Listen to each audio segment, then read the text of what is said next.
ಕೆಲವರಿಗೆ ರಾತ್ರಿ ಹೊತ್ತು ಮಲಗದ ಮೇಲೆ ಪದೇ ಪದೇ ಎಚ್ಚರಿಕೆ ಆಗ್ತಾ ಇರುತ್ತೆ. ಸಡನ್ ಆಗಿ ರಾತ್ರಿ ಹೊತ್ತು ಎಚ್ಚರಿಕೆ ಆಗುವಂತದ್ದು, ನಿದ್ದೆ ಬರದೇ ಇರುವಂತದ್ದು, ಸಡನ್ ಆಗಿ ಒಂದ್ ರೀತಿ ಡಿಸ್ಕಂಫರ್ಟ್ ಫೀಲ್ ಆಗುವಂತದ್ದು, ಈ ರೀತಿ ಆಗ್ತಾ ಇರುತ್ತೆ. ಇದು ಕೇವಲ ದೈಹಿಕ ಸಮಸ್ಯೆನಾ ಅಥವಾ ಮನಸ್ಸಿಗೂ ಮತ್ತು ದೇಹಕ್ಕೂ ಏನಾದ್ರೂ ಕನೆಕ್ಷನ್ಸ್ ಇದೆಯಾ? ಯಾಕೆ ಈ ರೀತಿ ಮತ್ತೆ ಮತ್ತೆ ಸಡನ್ ಆಗಿ ಎದ್ದೇಳುವಂತದ್ದು, ನಿದ್ದೆ ಬರದೇ ಇರುವಂತದ್ದು, ಏನ್ ಕಾರಣಗಳು ಇರಬಹುದು ಅಂತ ಸೂಕ್ಷ್ಮವಾಗಿ ಇವತ್ತು ನೋಡ್ತಾ ಹೋಗೋಣ. ಸಿಂಪಲ್ ಆಗಿ ತಿಳ್ಕೊಳ್ತಾ ಹೋಗೋಣ. Welcome back to my YouTube channel. ನೀವು ನೋಡ್ತಾ ಇರಾ positive vibes Karnataka YouTube channel. ನಾನು ನಿಮ್ಮ Chaitra, counselling psychologist and narcissism recovery coach.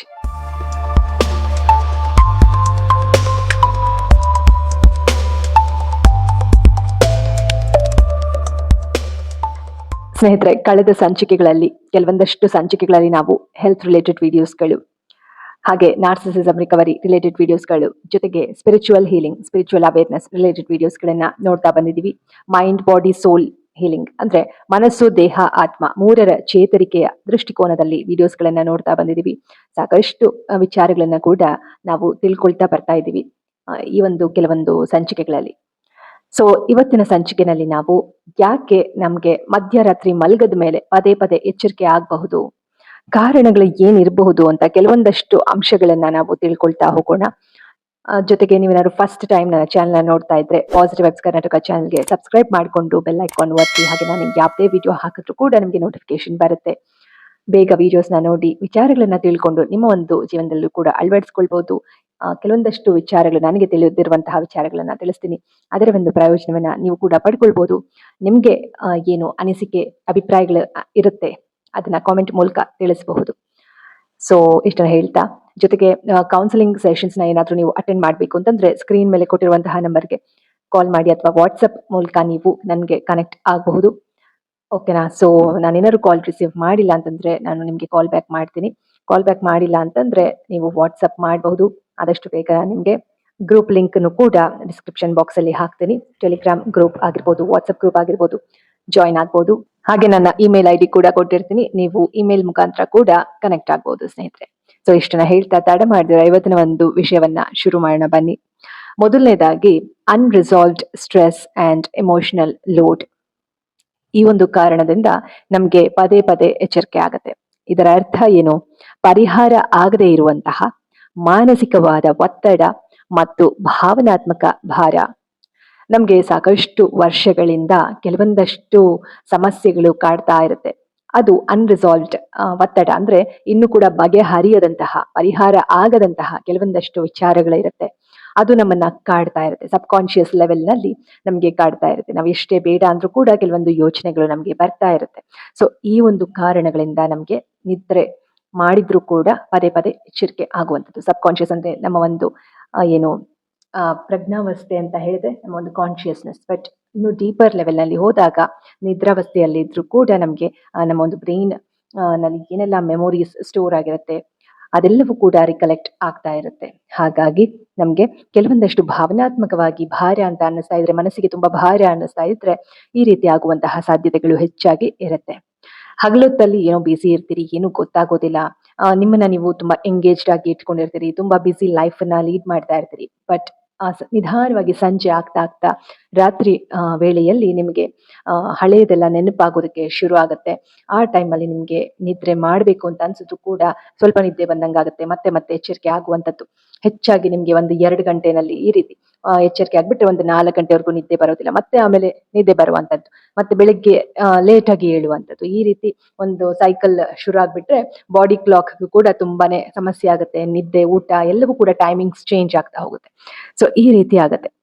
ರಾತ್ರಿ ಹೊತ್ತು ಮೈಂಡು ಕಾಮ್ ಆದಾಗ ಏನಾಗುತ್ತೆ, ಹಳೆದೆಲ್ಲ ನೆನಪಾಗ್ತಾ ಬರುತ್ತೆ. ಬೆಳಿಗ್ಗೆ ಹೊತ್ತು ಬಿಸಿ ಇರ್ತೀರಿ, ಬಟ್ ರಾತ್ರಿ ಹೊತ್ತು ಏನಾಗುತ್ತೆ, ನಿಮ್ಮ ಒಂದು ಮೈಂಡು ಕಾಮ್ ಇರುತ್ತೆ. ಆ ಟೈಮಲ್ಲಿ ಇವತ್ತು ಏನೆಲ್ಲ ಚಟುವಟಿಕೆಗಳು ಮಾಡಿರ್ತೀರಿ ಅದೆಲ್ಲದರ ಒಂದು ಕೆಲಸ ಕಾರ್ಯಗಳು ಆದ ನಂತರ ಮತ್ತೆ ಹಳೆಯ ನೆನಪುಗಳು ಮರುಕಳಿಸಿದ ರೀತಿಯಲ್ಲಿ ನಿಮ್ಗೆ ಆಗ್ತಾ ಹೋಗುತ್ತೆ. ಸೊ ಇದೇ ಒಂದು ಕಾರಣದಿಂದ ಅನ್ರಿಸಾಲ್ವ್ಡ್ ಸ್ಟ್ರೆಸ್ ಅಂಡ್ ಎಮೋಷನಲ್ ಲೋಡ್, ಹಳೆಯ ನೆನಪುಗಳು ಹೆಚ್ಚಾಗಿದ್ರೆ, ಬಗೆಹರಿಯದಂತಹ ಸಮಸ್ಯೆಗಳು ಇದ್ರೆ ನಿಮ್ಗೆ ಈ ರೀತಿ ನಿದ್ದೆ ಬರದೇ ಇರುವಂತದ್ದು ಅಥವಾ ಪದೇ ಪದೇ ಎಚ್ಚರಿಕೆ ಆಗುವಂತದ್ದು ಈ ರೀತಿ ಆಗತ್ತೆ ಸ್ನೇಹಿತರೆ.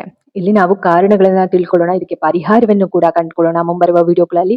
ಓಕೆನಾ ಸ್ನೇಹಿತರೆ? ಸೊ ವಿಚಾರಗಳನ್ನ ನಾವು ಮೊದಲು ತಿಳ್ಕೊಳ್ತಾ ಹೋಗೋಣ. Because awareness is the beginning of our healing journey. ಮೊದಲು ನಾವು ಅರಿವು ಮೂಡಿಸ್ಕೊಳ್ಬೇಕು, ಯಾಕೆ ಈ ರೀತಿ ಆಗ್ತಾ ಇದೆ ಅಂತ ನೋಟಿಸ್ ಮಾಡಬೇಕು, ಅಂದ್ರೆ ಗುರುತಿಸಬೇಕು ನಮ್ಮ ಒಂದು ಡೈಲಿ ಲೈಫ್ ಸ್ಟೈಲ್ನ. ಅವಾಗ ಪರಿಹಾರವನ್ನ ಕಂಡುಕೊಳ್ಳೋದಕ್ಕೆ ನಮಗೆ ತುಂಬಾನೇ ಸುಲಭ ಆಗುತ್ತೆ. ಇನ್ನು ಎರಡನೇದಾಗಿ ಆಂಗ್ಸೈಟಿ ಮತ್ತು ಹೈಪರ್ ವಿಜಿಲೆನ್ಸ್, ಅಂದ್ರೆ ಆತಂಕ ಆಗುವಂಥದ್ದು. ಆಂಗ್ಸೈಟಿ ಅಂತಂದ್ರೆ ಆತಂಕ, ಸಡನ್ ಆಗಿ ಒಂದ್ ರೀತಿ ಭಯದ ವಾತಾವರಣ ಸೃಷ್ಟಿಯಾಗುವಂಥದ್ದು. ಮನಸ್ಸಿನಲ್ಲಿ ನಿಮ್ಗೆ ಯಾವಾಗ್ಲೂ ನಡೆದ ಘಟನೆಗಳು ಮತ್ತೆ ನಿಮ್ಮ ಮೈಂಡ್ಗೆ ಬರುವಂಥದ್ದು ಅಲ್ವಾ. ಆಂಗ್ಸೈಟಿ ಆಗಿರ್ಬೋದು, ಅಂದ್ರೆ ಆತಂಕ ಆಗಿರ್ಬೋದು. ಹೈಪರ್ ವಿಜಿಲೆನ್ಸ್ ಅಂದ್ರೆ ನಿರಂತರವಾಗಿ ನೀವು ಎಚ್ಚರಿಕೆಯಲ್ಲಿ ಇರುವಂಥದ್ದು, ಯಾವಾಗ್ಲೂ ಅಲರ್ಟ್ ಆಗಿರುವಂಥದ್ದು. ಎಚ್ಚರಿಕೆಯ ಸ್ಥಿತಿ ಅಂತಂದ್ರೆ ಯಾವಾಗ್ಲೂ ಅಲರ್ಟ್ ಆಗಿರುವಂಥದ್ದು, ಏನಾದ್ರೂ ಆಗ್ಬಹುದು ಅನ್ನುವಂತಹ ಒಂದು ಭಯ. ಈ ರೀತಿಯ ಒಂದು ಮನಸ್ಥಿತಿ ಇದ್ರೂ ಕೂಡ ನಿಮ್ಗೆ ಪದೇ ಪದೇ ಎಚ್ಚರಿಕೆ ಆಗುವಂಥದ್ದು. ದೀರ್ಘಕಾಲವಾಗಿ ನಿಮ್ಗೆ ಈ ಒಂದು ಆತಂಕ ಅಂತ ಕಾಡ್ತಾ ಇದ್ರೆ ನಿಮ್ಮ ಒಂದು ಲೈಫಲ್ಲಿ, ನಿಮ್ಮ ಒಂದು ಮೈಂಡ್ ಸದಾ ಕಾಲ ಅಲರ್ಟ್ ಆಗಿ ಇರುತ್ತೆ, ಅಲರ್ಟ್ ಮೋಡ್ ನಲ್ಲಿ ಇರುತ್ತೆ. ನಿಮ್ಗೆ ಆಲ್ರೆಡಿ ನಾನು ಒಂದು ಸಣ್ಣ ಉದಾಹರಣೆಯನ್ನು ಕೂಡ ಕೊಟ್ಟಿದ್ದೀನಿ ಕಳೆದ ಸಂಚಿಕೆಗಳಲ್ಲಿ. ಒಂದು ಹಾವಿನ ಉದಾಹರಣೆ ಅಲ್ವಾ. ಹಾವು ನೋಡಿದಾಗ ನಮ್ಗೆ ಅಲರ್ಟ್ ಆಗ್ಬೇಕು, ಅವಾಗ ಒಂದು ಸ್ಟ್ರೆಸ್ ಹಾರ್ಮೋನ್ ಅನ್ನೋದು ಕ್ರಿಯೇಟ್ ಆಗ್ಬೇಕು. ಆದ್ರೆ ಹಾವಿಲ್ಲ ಅಥವಾ ಏನೇ ಒಂದು ಭಯದ ವಾತಾವರಣ ನಮ್ಮ ಕಣ್ಣು ಮುಂದೆ ಇಲ್ಲ ಅಂತಂದ್ರೂ ಕೂಡ, ನಮ್ಮ ದೇಹದಲ್ಲಿ ಒಂದ್ ರೀತಿ ಭಯದ ವಾತಾವರಣ ಇದೆ ಅಂತಂದ್ರೆ, ಮನಸ್ಸಿನಲ್ಲಿ ಆ ರೀತಿ ಒಂದು ಫೀಲಿಂಗ್ ಇದೆ ಅಂತಂದ್ರೆ, ಅವಾಗ ಏನಾಗುತ್ತೆ, ನಾವು ಅಲರ್ಟ್ ಆಗಿ ಇರ್ತೀವಿ. ಆಗ ಕೂಡ ಕಾರ್ಟಿಸಾಲ್ ಲೆವೆಲ್ ಅನ್ನೋದು ಜಾಸ್ತಿ ಆಗುತ್ತೆ, ಸ್ಟ್ರೆಸ್ ಹಾರ್ಮೋನ್ಸ್ ಜಾಸ್ತಿ ಆಗುತ್ತೆ.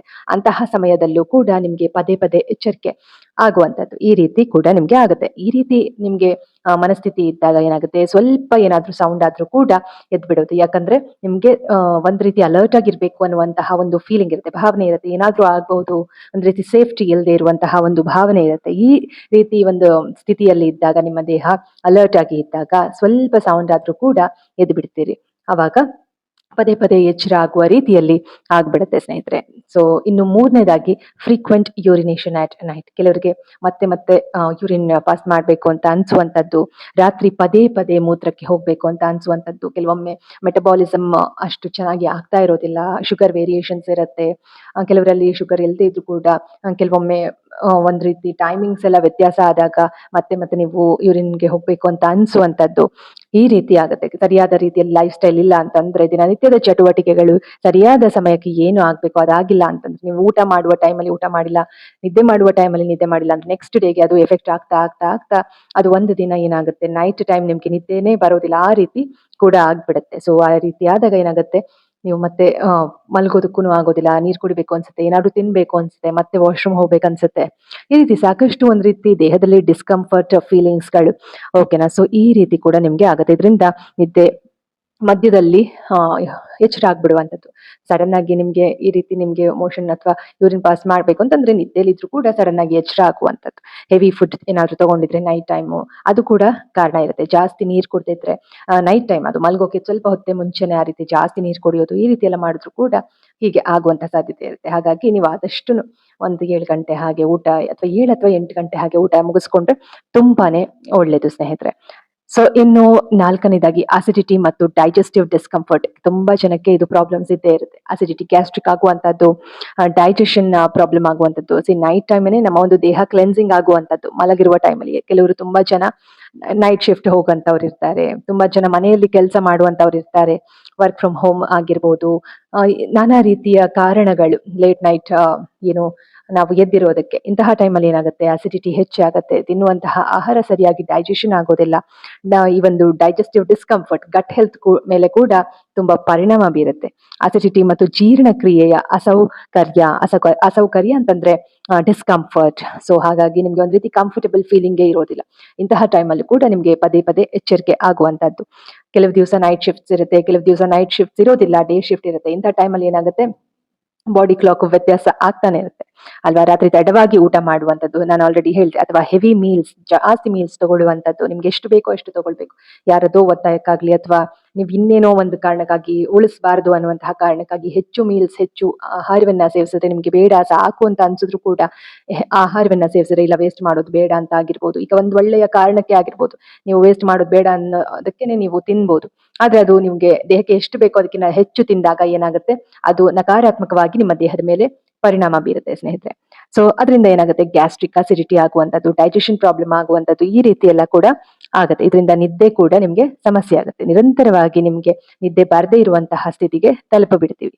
ಸೊ ಇನ್ನು ಐದನೇದಾಗಿ ಹಾರ್ಮೋನಲ್ ಚೇಂಜಸ್. ಹಾರ್ಮೋನ್ಸ್ ಕೂಡ ಚೇಂಜಸ್ ಆದಾಗ, ಬದಲಾವಣೆ ಆದಾಗ ನಮ್ಮ ಒಂದು ಹಾರ್ಮೋನ್ಸ್ ಈ ರೀತಿ ನಿದ್ದೆ ಬರ್ದಿರ ಪದೇ ಪದೇ ಎಚ್ಚರಿಕೆ ಆಗುವಂತದ್ದು ಆಗುತ್ತೆ. ಅದರಲ್ಲೂ ಹೆಣ್ಣು ಮಕ್ಕಳಲ್ಲಿ ಹೆಚ್ಚಾಗಿ ಈ ರೀತಿ ಆಗುವಂಥದ್ದು. ಗಂಡು ಮಕ್ಕಳಲ್ಲೂ ಕೂಡ ಆಗುತ್ತೆ, ಆದ್ರೆ ಹೆಣ್ಮಕ್ಳಲ್ಲಿ ಹೆಚ್ಚಾಗಿ ಹಾರ್ಮೋನ್ ಇಂಬ್ಯಾಲೆನ್ಸ್ ಆದಾಗ ಈ ರೀತಿ ಆಗುವಂಥದ್ದು. ಹಾರ್ಮೋನ್ಸ್ಗಳಲ್ಲಿ ಆಗುವಂತಹ ಬದಲಾವಣೆಗಳಿಂದ ನಾವು ಸ್ಲೀಪ್ ಪ್ಯಾಟರ್ನ್ ನಲ್ಲಿ ವ್ಯತ್ಯಾಸವನ್ನ ಕಾಣಬಹುದು ಸ್ನೇಹಿತರೆ. ವಿಶೇಷವಾಗಿ ಮಹಿಳೆಯರಲ್ಲಿ ಹೆಚ್ಚು ನಾವು ಈ ಒಂದು ಹಾರ್ಮೋನಲ್ ಇಂಬ್ಯಾಲೆನ್ಸ್ ಅನ್ನ ಕಾಣ್ತೀವಿ. ಹಾಗಾಗಿ ಮೂಡ್ ಸ್ವಿಂಗ್ ಆಗುವಂಥದ್ದು, ಕೋಪ ಬರುವಂತದ್ದು ಈ ರೀತಿ ಕೂಡ ಆಗ್ತಾ ಇರುತ್ತೆ. ನಾವು ಇದನ್ನ ಗುರುತಿಸಿ ಇದನ್ನ ಆದಷ್ಟು ಮ್ಯಾನೇಜ್ ಮಾಡೋದ್ರ ಕಡೆ ಗಮನ ಕೊಡ್ತಾ ಹೋಗ್ಬೇಕಾಗತ್ತೆ ಸ್ನೇಹಿತರೆ. ಸೊ ಇನ್ನು ಆರನೇದಾಗಿ ಸರ್ಟೆನ್ ಮೆಡಿಕೇಶನ್ಸ್. ಕೆಲವರು ಹೆಚ್ಚು ಮೆಡಿಸಿನ್ಸ್ ನ ತಗೊಳ್ತಾ ಇರ್ತಾರೆ. ನಾನಾ ರೀತಿಯ ಕಾಯಿಲೆಗಳು, ನಾನಾ ರೀತಿಯ ಸಮಸ್ಯೆಗಳು, ಒಬ್ಬೊಬ್ಬರದ್ದು ಒಂದೊಂದು ರೀತಿ ಇರುತ್ತೆ.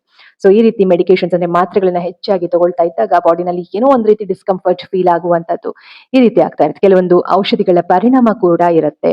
ಕೆಲವೊಮ್ಮೆ ಮೆಡಿಸಿನ್ಸ್ ಅಥವಾ ಸಪ್ಲಿಮೆಂಟ್ಸ್ ತಗೊಂಡಾಗ, ಒಂದೊಂದು ಮಾತ್ರೆಗಳು ತಗೊಂಡಾಗ ನಿದ್ದೆನೇ ಬರೋದಿಲ್ಲ, ಆ ರೀತಿ ಆಗುತ್ತೆ. ಕೆಲವೊಮ್ಮೆ ಮಾತ್ರೆಗಳು ತಗೊಂಡೇನೆ ನಿದ್ದೆ ಬರೆಸ್ಕೊಳ್ಬೇಕು, ಆ ರೀತಿ ಕೂಡ ಆಗ್ಬಿಡುತ್ತೆ ಅಲ್ವಾ. ಇವಾಗ ಹೆಚ್ಚಿನ ಜನ ಮಾತ್ರೆ ಮೇಲೆ ಡಿಪೆಂಡ್ ಆಗಿ ಬರುವ ರೀತಿ ಕೂಡ ಆಗ್ಬಿಟ್ಟಿರುತ್ತೆ.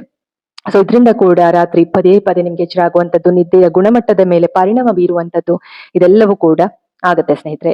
ಇನ್ನು ಸ್ಲೀಪ್ ಆಪ್ನಿಯಾ ನೀವೆಲ್ಲರೂ ಕೂಡ ಕೇಳಿರ್ಬೋದು, ಅಥವಾ ಬ್ರೀತಿಂಗ್ ಇಶ್ಯೂಸ್. ಕೆಲವರಿಗೆ ನಿದ್ದೆನೇ ಬರೋದಿಲ್ಲ, ಅದರಿಂದ ಏನು ಉಸಿರಾಟದ ಸಮಸ್ಯೆ ಆಗಿರಬಹುದು, ನಿದ್ರೆಯ ಒಂದು ಸಮಯದಲ್ಲಿ ಉಸಿರಾಡೋದಕ್ಕೆ ತುಂಬಾ ಕಷ್ಟ ಆಗುವಂತದ್ದು, ನೆಬುಲೈಸೇಷನ್ಸ್ ಎಲ್ಲ ಯೂಸ್ ಮಾಡ್ತಾ ಇರ್ತಾರೆ ಕೆಲವರು, ನೀವು ನೋಡಿರ್ಬೋದು. ಉಸಿರಾಡೋದಕ್ಕೂ ಕೂಡ ತುಂಬಾನೇ ಕಷ್ಟ ಇರುತ್ತೆ. ಈ ರೀತಿ ಕೂಡ ಕೆಲವರಿಗೆ ಆಗತ್ತೆ. ಇದರಿಂದ ಅವರಿಗೆ ಗೊತ್ತಾಗದೆಯೇ ನಿದ್ದೆಯಿಂದ ಪದೇ ಪದೇ ಎಚ್ಚರ ಆಗ್ಬಿಡ್ತಾರೆ. ಸೊ ಇಂತಹ ಸಮಯದಲ್ಲಿ ಉಸಿರಾಟಕ್ಕೂ ಕೂಡ ತುಂಬಾನೇ ಕಷ್ಟ ಆಗುವಂತದ್ದು ಕೆಲವರಿಗೆ ಈ ರೀತಿ ಕೂಡ ಆಗಿರುತ್ತೆ. ಇದಕ್ಕೆ ಸಾಕಷ್ಟು ಕಾರಣಗಳಿವೆ. ಸ್ಟ್ರೆಸ್ ಜೊತೆಗೆ ಲೈಫ್ ಸ್ಟೈಲ್ ಸರಿಯಾಗಿ ಇಲ್ಲದೆ ಇರುವಂತದ್ದು, ಆಹಾರ ಕ್ರಮ, ಟೈಮಿಂಗ್ಸು, ಪೋರ್ಷನ್ಸು ಎಲ್ಲ ಇಂಪಾರ್ಟೆಂಟ್. ಯಾವ ಆಹಾರವನ್ನ ಎಷ್ಟು ಪೋರ್ಷನ್ ಅಲ್ಲಿ ತಗೊಳ್ತೀವಿ ಅನ್ನೋದು, ಎಷ್ಟು ಟೈಮ್ಗೆ ನಿದ್ದೆ ಮಾಡ್ತೀವಿ ಅನ್ನುವಂಥದ್ದು, ನಮ್ಮ ಆಲೋಚನೆಗಳು ಹೇಗಿದೆ ಅನ್ನುವಂಥದ್ದು ಇದೆಲ್ಲವೂ ಕೂಡ ತುಂಬಾ ಮುಖ್ಯ ಆಗುತ್ತೆ. ಹಾಗಾಗಿ ಸ್ಲೀಪ್ ಆಪ್ನಿ ಅಂತ ನೀವು ಕೇಳಿರ್ಬೋದು. ಇದ್ರ ಬಗ್ಗೆ ನಾನು ಇನ್ನು ಮುಂಬರುವ ವಿಡಿಯೋಗಳಲ್ಲಿ ನಿಮಗೆ ತಿಳಿಸ್ಕೊಡ್ತೀನಿ. ಇವಾಗ ಸದ್ಯಕ್ಕೆ ನೀವು ಇಷ್ಟು ತಿಳ್ಕೊಂಡಿರಿ. ಸ್ಲೀಪ್ ಆಪ್ನಿ ಅಂದ್ರೆ ಅದು ಕೂಡ ಒಂದು ರೀತಿಯ ದೈಹಿಕ ಸಮಸ್ಯೆ, ನಿದ್ರಾಹೀನತೆ ಅಂತಾನೆ ಹೇಳ್ಬೋದು. ಇನ್ಸೋಮ್ನಿಯಾ ನೀವು ಕೇಳಿ ಇರ್ತೀರಿ. ಇದು ಕೂಡ ನಿದ್ದೆ ಬರದೇ ಇರುವಂತದ್ದು ಇನ್ಸೋಮ್ನಿಯಾ. ಬಟ್ ಇಲ್ಲಿ ಸ್ಲೀಪ್ ಆಪ್ನಿ ಅಂದ್ರೆ ಉಸಿರಾಟಕ್ಕೂ ಕೂಡ ಕಷ್ಟ ಆಗುವಂತದ್ದು ಈ ರೀತಿ ಕೂಡ ಆಗ್ಬಿಡುತ್ತೆ. ಇನ್ನು 8ನೇದಾಗಿ ಸ್ಲೀಪ್ ಎನ್ವೈರನ್ಮೆಂಟ್. ನಾವು ಎಂತಹ ವಾತಾವರಣದಲ್ಲಿ ನಿದ್ರೆ ಮಾಡ್ತಾ ಇದೀವಿ ಅನ್ನುವಂಥದ್ದು. ಹೆಚ್ಚು ಸಿಟಿ ಲೈಫ್ ನಲ್ಲಿ ಇರುವಂತವ್ರಿಗೆ ತುಂಬಾ ಒಂದ್ ರೀತಿ ನಾಯ್ಸ್ ಪೊಲ್ಯೂಷನ್ ಕೂಡ ಇರುತ್ತೆ. ಈ ರೀತಿ ನಾನಾ ರೀತಿಯ ಕಾರಣಗಳು, ಕೆಲವೊಮ್ಮೆ ಭಿನ್ನಾಭಿಪ್ರಾಯಗಳು ಹೆಚ್ಚು ಇರುತ್ತೆ. ಕೆಲವರಿಗೆ ಬ್ರೈಟ್ ಲೈಟ್ಸ್ ಬೇಕಾಗಿರುತ್ತೆ, ಕೆಲವರಿಗೆ ವಾರ್ಮ್ ಲೈಟ್ ಬೇಕಾಗಿರುತ್ತೆ. ಅಂದ್ರೆ ಜಾಯಿಂಟ್ ಫ್ಯಾಮಿಲಿನಲ್ಲಿ ಇರುವಾಗ ಒಬ್ಬೊಬ್ಬರ ಅಭಿಪ್ರಾಯ ಒಂದೊಂದು ರೀತಿ ಇರುತ್ತೆ. ಕೆಲವರು ತುಂಬಾ ಅಡ್ಜಸ್ಟ್ ಮಾಡಿ ಲೈಫ್ ಲೀಡ್ ಮಾಡ್ತಾ ಇರ್ತಾರೆ. ಅಂತಹ ಟೈಮಲ್ಲಿ ಕೂಡ ಅವ್ರಿಗೆ ನಿದ್ದೆ ಬರದೇ ಇರುವಂತದ್ದು, ಒಬ್ಬೊಬ್ಬರ ಅಭಿಪ್ರಾಯ ಒಂದೊಂದು ರೀತಿ ಇರುತ್ತೆ. ಸೊ ಇದು ಕೂಡ ಒಂದು ಸಮಸ್ಯೆ ಅಂತಾನೆ ಹೇಳ್ಬೋದು. ನೀವು ಇರುವಂತಹ ವಾತಾವರಣ ಜೊತೆಗೆ ಟಾಕ್ಸಿಸಿಟಿ ಏನಾದ್ರೂ ಇದೆಯಾ, ರಿಲೇಶನ್ಶಿಪ್ ನಲ್ಲಿ ಟಾಕ್ಸಿಸಿಟಿ ಇದೆಯಾ, ಅಥವಾ ಹೊಂದಾಣಿಕೆ ಇಲ್ವಾ, ವಾದ ವಿವಾದಗಳು, ಜಗಳಗಳು, ಜೊತೆಗೆ ಯೋಚನೆಗಳು, ಭಿನ್ನಾಭಿಪ್ರಾಯಗಳು ಈ ರೀತಿ ಯಾವ ರೀತಿ ಇದೆ, ಟಾಕ್ಸಿಕ್ ರಿಲೇಶನ್ಶಿಪ್ ಏನಾದ್ರೂ ಇದೆಯಾ ನಿಮ್ಮ ಲೈಫ್ ಅಲ್ಲಿ, ಇದೆಲ್ಲವನ್ನೂ ಕೂಡ ನೋಡ್ಬೇಕಾಗುತ್ತೆ. ಹಾಗಾಗಿ ಅಂತಹ ಟೈಮಲ್ಲೂ ಕೂಡ ಏನಾಗುತ್ತೆ, ನಿಮ್ಮ ಒಂದು ಸ್ಲೀಪ್ ಎನ್ವೈರನ್ಮೆಂಟ್ ಅನ್ನೋದು ತುಂಬಾ ಇಂಪಾರ್ಟೆಂಟ್ ಆಗುತ್ತೆ. ಸ್ಲೀಪ್ ಎನ್ವೈರನ್ಮೆಂಟ್ ಸರಿ ಇಲ್ಲ ಅಂತಂದಾಗ ನಿದ್ದೆ ಕೆಡುವಂತದ್ದು ಸಹಜ. ಪದೇ ಪದೇ ಎಚ್ಚರಿಕೆ ಆಗುವಂತದ್ದು, ಅತಿಯಾದ ಬೆಳಕು, ಅತಿಯಾದ ಶಬ್ದ ಇದೆಲ್ಲವೂ ಕೂಡ ತುಂಬಾನೇ ನಿಮ್ಗೆ ಡಿಸ್ಕಂಫರ್ಟ್ ಫೀಲ್ ಕೊಡುವಂತದ್ದು, ನಿದ್ರೆ ಮೇಲೆ ಪರಿಣಾಮ ಬೀರುವಂತದ್ದು, ಶಾಂತವಾದ ಪರಿಸರ ಇಲ್ಲದೆ ಇರುವಂತದ್ದು ಇದೆಲ್ಲವೂ ಕೂಡ ನಿಮ್ಗೆ ನಿದ್ದೆ ಮೇಲೆ ಪರಿಣಾಮ ಬೀರುತ್ತೆ ಸ್ನೇಹಿತರೆ. ಇನ್ನು 9ನೇದಾಗಿ ಲೇಟ್ ನೈಟ್ ಹ್ಯಾಬಿಟ್ಸ್. ತುಂಬಾ ತಡರಾತ್ರಿಯಲ್ಲಿ ಕೆಲವೊಂದಷ್ಟು ನಕಾರಾತ್ಮಕವಾದಂತಹ ಅಭ್ಯಾಸಗಳು ಏನಾದ್ರು ಇದ್ರೆ ಅದು ಕೂಡ ನಿದ್ದೆ ಮೇಲೆ ಪರಿಣಾಮ ಬೀರುತ್ತೆ. ಫಾರ್ ಎಕ್ಸಾಂಪಲ್, ತಡರಾತ್ರಿಯ ಅಭ್ಯಾಸಗಳು ಅಂತಂದ್ರೆ ಮಲ್ಗೋದಕ್ಕೂ ಮುಂಚೆ ಹೆಚ್ಚಾಗಿ ಮೊಬೈಲ್ ಯೂಸ್ ಮಾಡುವಂಥದ್ದು, ಅಂದ್ರೆ ರ್ಯಾಂಡಮ್ ಆಗಿ ಯೂಸ್ ಮಾಡುವಂಥದ್ದು. ಈಗ ಕೆಲಸ ಮಾಡುವಾಗ ಮೊಬೈಲ್ಗಳು ಯೂಸ್ ಮಾಡ್ಬೇಕಾಗುತ್ತೆ, ಲ್ಯಾಪ್ಟಾಪ್ಗಳು ಯೂಸ್ ಮಾಡ್ಬೇಕಾಗುತ್ತೆ. ಆದ್ರೆ ಅನವಶ್ಯಕವಾಗಿ ಇವಾಗೆಲ್ಲ ಸಾಕಷ್ಟು ಡಿಸ್ಟ್ರಾಕ್ಷನ್ಸ್ಗಳು, ಟಿವಿ, ಈ ಒಂದು ಏನು ಯೂಟ್ಯೂಬ್ ವ್ಲಾಗ್ಸ್ ಆಗಿರ್ಬೋದು, ರೀಲ್ಸ್ ಗಳಾಗಿರ್ಬೋದು, ಅನವಶ್ಯಕ ಹೆಚ್ಚಿನ ಒಂದು ಮೂವೀಸ್ಗಳು ನೋಡೋದಾಗಿರ್ಬೋದು, ಈ ರೀತಿ ಅನವಶ್ಯಕವಾಗಿ ನೀವು ತಡರಾತ್ರಿವರೆಗೂ ಎದ್ದಿರುವಂತದ್ದು, ರ್ಯಾಂಡಮ್ ಆಗಿ ಮೊಬೈಲ್ ಯೂಸ್ ಮಾಡುವಂತದ್ದು, ಅದರಿಂದ ಏನೂ ಕೂಡ ಸಿಗೋಲ್ಲ, ನಿಮ್ಗೆ ಪ್ರಯೋಜನವಿಲ್ಲ ಅಂದ್ರೂ ಕೂಡ ನೀವು ಮೊಬೈಲ್ ನೋಡುವಂತದ್ದು, ಈ ರೀತಿ ಮಾಡಿದಾಗ್ಲೂ ಕೂಡ ನಿಮ್ಗೆ ನಿದ್ರಾಹೀನತೆ ಶುರುವಾಗಿ ಪದೇ ಪದೇ ಎಚ್ಚರಿಕೆ ಆಗುವಂತದ್ದು, ಬಾಡಿನಲ್ಲಿ ಡಿಸ್ಕಂಫರ್ಟ್ ಫೀಲ್ ಆಗುವಂತದ್ದು ಈ ರೀತಿ ಆಗುತ್ತೆ ಸ್ನೇಹಿತರೆ. ಇದರಿಂದ ಏನಾಗುತ್ತೆ, ಕೆಫೈನ್ ಅಥವಾ ಹೆವಿ ಡಿನ್ನರ್ ಕೂಡ ನಿಮ್ಗೆ ಕಾರಣ ಆಗ್ಬಿಡುತ್ತೆ. ಯಾಕಂದ್ರೆ ಇವಾಗ ಲೇಟ್ ನೈಟ್ ನೀವು ಏನೋ ಫಿಲಮ್ ನೋಡ್ತಿರ್ತೀರಿ, ಅಥವಾ ಮೂವಿ ನೋಡ್ತಿರ್ತೀರಿ, ಅಥವಾ ಏನೋ ರಿಯಾಲಿಟಿ ಶೋಸ್ ನೋಡ್ತಾ ಇರ್ತೀರಿ, ಅಂದ್ರೆ ಕಾಫಿ ಕುಡ್ಬೇಕು ಅನ್ಸುತ್ತೆ, ಅಥವಾ ಟೀ ಕುಡಿಬೇಕು ಅನ್ಸುತ್ತೆ, ಜೊತೆಗೆ ಹೆವಿ ಏನಾದ್ರು ತಿನ್ಬೇಕು ಅಂತ ಅನ್ಸುತ್ತೆ. ಸೊ ಅಂತಹ ಟೈಮಲ್ಲಿ ಕೆಫೈನ್ ಕೂಡ ನಿಮ್ಮ ದೇಹಕ್ಕೆ ಹೋಗುತ್ತೆ ಅಲ್ವಾ. ಜೊತೆಗೆ ಹೆವಿಯಾಗಿ ತಿನ್ನೋದ್ರಿಂದ ಅಂತಹ ಟೈಮಲ್ಲಿ ನಿಮ್ಗೆ ಡೈಜೆಷನ್ ಕೂಡ ಆಗೋದಿಲ್ಲ. ಐಡಿಯಲ್ ಟೈಮ್ ಅಂತಂದ್ರೆ ಸೂರ್ಯಾಸ್ತ ಆಗೋದಕ್ಕೆ ಮುಂಚೆ ತಿನ್ಬೇಕು. ಆದರೆ ನಾವು ಅಟ್ಲೀಸ್ಟ್ ಒಂದು 8 ಗಂಟೆ ಒಳಗಾದ್ರೂ ತಿನ್ಬೇಕು. ಅಟ್ಲೀಸ್ಟ್ 7 ಗಂಟೆ ಅಂತ ಇರೋದು, ಅಟ್ಲೀಸ್ಟ್ 8 ಗಂಟೆ ಒಳಗಾದ್ರೂ ತಿನ್ಬೇಕು. ಇಲ್ಲ ತುಂಬಾ ಲೇಟ್ ನೈಟ್ ನಾವು ತಿಂತಾ ಇದೀವಿ ಅಂದ್ರೆ ಯಾವಾಗ್ಲಾದ್ರೂ ಒಂದ್ಸತಿ ಪರವಾಗಿಲ್ಲ, ಬಟ್ ಪ್ರತಿ ದಿವಸ ನಾವು 10 o'clock 11 o'clock ಈ ರೀತಿ ತಿಂತಾ ಇದ್ರೆ ಏನಾಗುತ್ತೆ, ತುಂಬಾನೇ ಬಾಡಿ ಮೇಲೆ ಎಫೆಕ್ಟ್ ಆಗುತ್ತೆ ಸ್ನೇಹಿತರೆ. ಇದರಿಂದ ಕೂಡ ಲೇಟ್ ನೈಟ್ ಹ್ಯಾಬಿಟ್ಸ್ ಇಂದ ಕೂಡ ನಮ್ಮ ಒಂದು ನಿದ್ರೆಯ ಮೇಲೆ ನಕಾರಾತ್ಮಕವಾಗಿ ಪರಿಣಾಮ ಬೀರುತ್ತೆ. ಇನ್ನು 10ನೇದಾಗಿ ಮೈಂಡ್ ಬಾಡಿ ಕನೆಕ್ಷನ್, ಅಂದ್ರೆ ನಮ್ಮ ಒಂದು ಮನಸ್ಸು ಮತ್ತು ದೇಹದ ಸಂಪರ್ಕ ತುಂಬಾ ಇಂಪಾರ್ಟೆಂಟ್. ನಾವು ಏನು ಆಲೋಚನೆ ಮಾಡ್ತೀವಿ ಮಲ್ಗೋದಕ್ಕೂ ಮುಂಚೆ ಅನ್ನೋದು ತುಂಬಾ ಇಂಪಾರ್ಟೆಂಟ್. ನಾವೇನಾದ್ರೂ ನೆಗೆಟಿವ್ ಥಾಟ್ಸ್ ಗಳನ್ನ ಯೋಚನೆ ಮಾಡಿ ಮಲ್ಗಿದ್ರೆ ನಮ್ಗೆ ಪದೇ ಪದೇ ಎಚ್ಚರಿಕೆ ಆಗುವಂತದ್ದು. ನಾವು ಮಲ್ಗುವಾಗ ಒಳ್ಳೆಯ ಥಾಟ್ಸ್ ಗಳನ್ನ ನಮ್ಮ ಒಂದು ಮೈಂಡ್ಗೆ ಫೀಡ್ ಮಾಡಿ ಒಳ್ಳೆಯ ರೀತಿಯಲ್ಲಿ ನಮ್ಮ ಒಂದು ಏನು ನಾಳೆ ಫ್ಯೂಚರ್ ಮುಂಬರುವ ದಿನಗಳು ಒಳ್ಳೆಯ ರೀತಿ ಇರುತ್ತೆ ಅನ್ನುವಂತಹ ಒಂದು ಭಾವನೆಯಿಂದ ಮಲಗಿದಾಗ ಏನಾಗುತ್ತೆ, ಒಳ್ಳೆಯ ರೀತಿಯಲ್ಲಿ ನಿದ್ದೆ ಬರುತ್ತೆ. ಅದೇ ನಾವು ನೆಗೆಟಿವ್ ಥಾಟ್ಸ್ ಗಳನ್ನ ಹೆಚ್ಚಾಗಿ ಇಟ್ಕೊಂಡು ಮಲಗಿದ್ರೆ ಏನಾಗುತ್ತೆ, ನಿದ್ದೆ ಬರೋದಿಲ್ಲ, ಬದಲಿಗೆ ಏನಾಗುತ್ತೆ ಮತ್ತೆ ಮತ್ತೆ ಎಚ್ಚರಿಕೆ ಆಗುವಂತದ್ದು ಈ ರೀತಿ ಆಗುತ್ತೆ ಸ್ನೇಹಿತರೆ. ಕೆಲವೊಮ್ಮೆ ನಿದ್ದೆಯ ಸಮಯ ಕೇವಲ ದೇಹದ ಸಮಸ್ಯೆ ಅಲ್ಲ. ಅಂದ್ರೆ ಈ ಒಂದು ನಿದ್ದೆ ಸಮಸ್ಯೆ ಅನ್ನೋದು ಕೇವಲ ಒಂದು ಫಿಸಿಕಲ್ ಪ್ರಾಬ್ಲಮ್ ಅಲ್ಲ, ಇದು ಮನಸ್ಸಿನ ಒಂದು ಪ್ರಾಬ್ಲಮ್ ಕೂಡ. ಅಂದ್ರೆ ನಮ್ಗೇನಾದ್ರೂ ಸಾಕಷ್ಟು ಒತ್ತಡಗಳು, ಯೋಚನೆಗಳು, ನೋವುಗಳು ಇದ್ದಾಗ ಏನಾಗುತ್ತೆ, ನೆಗೆಟಿವ್ ಥಾಟ್ಸ್ ಗಳು ಹೆಚ್ಚಾದಾಗ ಇದು ದೈಹಿಕವಾಗಿ ಕೂಡ ಪರಿಣಾಮ ಬೀರುತ್ತೆ. ಹಾಗಾಗಿ ನಮ್ಮ ಒಂದು ಥಾಟ್ಸ್ ಕೂಡ ವೆರಿ ವೆರಿ ಇಂಪಾರ್ಟೆಂಟ್. ಒತ್ತಡ ಆಗಿರ್ಬೋದು, ಭಾವನಾತ್ಮಕವಾದ ಭಾರ ಆಗಿರ್ಬೋದು, ಅಂದ್ರೆ ಎಮೋಷನಲ್ ಪ್ರೆಷರ್ ಆಗಿರ್ಬೋದು, ಜೊತೆಗೆ ಜೀವನ ಶೈಲಿ ಅಂದ್ರೆ ನಮ್ಮ ಒಂದು ದಿನನಿತ್ಯದ ಅಭ್ಯಾಸಗಳು ಒಟ್ಟಾಗಿ ಇದೆಲ್ಲ ಸೇರ್ಕೊಂಡು ನಮ್ಮ ಒಂದು ನಿದ್ರೆಯ ಮೇಲೆ ಪರಿಣಾಮ ಬೀರುವಂತದ್ದು. ಅದು ನಕಾರಾತ್ಮಕ ಆಗಿರ್ಬೋದು ಅಥವಾ ಸಕಾರಾತ್ಮಕವಾಗಿ ಆಗಿರ್ಬೋದು ಅಲ್ವಾ. ಸೊ ನಮ್ಮ ಒಂದು ಲೇಟ್ ನೈಟ್ ಹ್ಯಾಬಿಟ್ಸ್ ಏನಾದ್ರು ನೆಗೆಟಿವ್ ಆಗಿತ್ತು ಅಂತಂದ್ರೆ ಅವಾಗ್ಲೂ ಕೂಡ ನಮ್ಗೆ ನಿದ್ದೆ ಬರೋದಿಲ್ಲ ಸ್ನೇಹಿತರೆ, ಅಥವಾ ಪದೇ ಪದೇ ಎಚ್ಚರಿಕೆ ಆಗುವಂತದ್ದು.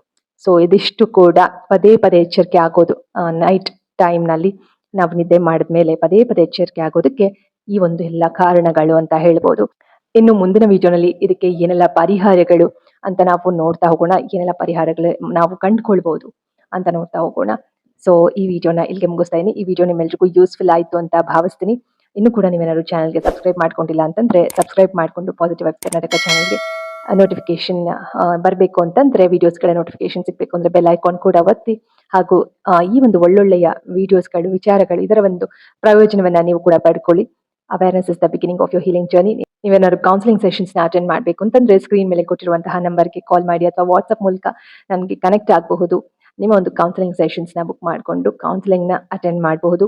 ಇದರ ಒಂದು ಪ್ರಯೋಜನವನ್ನ ಕೂಡ ನೀವು ಪಡ್ಕೊಳ್ಬಹುದು. ಒಳ್ಳೆಯ ರೀತಿಯಲ್ಲಿ ನಿಮ್ಮ ಒಂದು ಜೀವನ ಶೈಲಿಯನ್ನ ನೀವು ಟ್ರಾನ್ಸ್ಫಾರ್ಮ್ ಮಾಡ್ಕೊಳ್ಬಹುದು. ಅಂದ್ರೆ ಬ್ಯಾಕ್ ಟು ಯೋರ್ ಲೈಫ್ ಅಂತಂದ್ರೆ ನಿಮ್ಮ ಒಂದು ಲೈಫ್ ಸ್ಟೈಲ್ ಚೆನ್ನಾಗೇ ಇರುತ್ತೆ, ಬಟ್ ಮಧ್ಯೆ ಏನೋ ಒಂದು ಸಮಸ್ಯೆಗಳಾಗಿ ಒದ್ದಾಡ್ತಾ ಇರ್ತೀರಿ. ಅಂತಹ ಟೈಮಲ್ಲಿ ಕನೆಕ್ಟ್ ಆಗೋದು, ಮಾತಾಡೋದು ಏನು ಕೂಡ ತಪ್ಪಲ್ಲ. ಇಲ್ಲಿ ಕೌನ್ಸಿಲಿಂಗ್ ಅಂದಿದ ತಕ್ಷಣ ಏನೋ ಪ್ರಾಬ್ಲಮ್ ಇದ್ರೆ ಮಾತ್ರ ಕೌನ್ಸಿಲಿಂಗ್ ಅಟೆಂಡ್ ಮಾಡಬೇಕು, ಆ ರೀತಿ ಎಲ್ಲ ಏನೂ ಇಲ್ಲ. Every one of us needs somebody to talk at some point of time ಅಲ್ವಾ. ಹಾಗಾಗಿ you can connect with me, feel free to talk with me.